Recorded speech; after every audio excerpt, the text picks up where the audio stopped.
And a woman in San Jose is recovering tonight after contracting a bacterial infection from eating fish that she cooked at home. The 40-year-old mother became severely ill, and then doctors had to amputate all of her limbs to save her life. People should know about this rare bacterial infection. When it occurs, it can be devastating. Barajas bought fish from a grocery store in San Jose and cooked it herself. The next day, she was admitted to a local hospital and diagnosed with Vibrio vulnificus, a bacterial infection. About 20% of people who get really sick from it die, so it's nothing to laugh at all. But fortunately, it's not common. Dr. John Swartzberg teaches at UC Berkeley School of Public Health and is not involved in this case.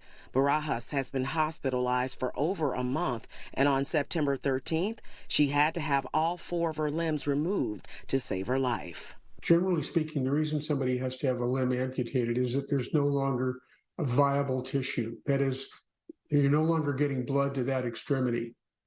And so no matter what you do, the tissue's dead. On September 1st, the CDC issued a health advisory about Vibrio vulnificus. It says about 200 people a year get a Vibrio infection, experiencing diarrhea, stomach cramping, vomiting, chills, and fever. The bacteria mainly live in salt waters on the East Coast and can be contracted through an open flesh wound or swallowing salt water. It can also be contracted by eating raw or undercooked seafood. To make sure your food is cooked thoroughly through. That will kill the bacterium.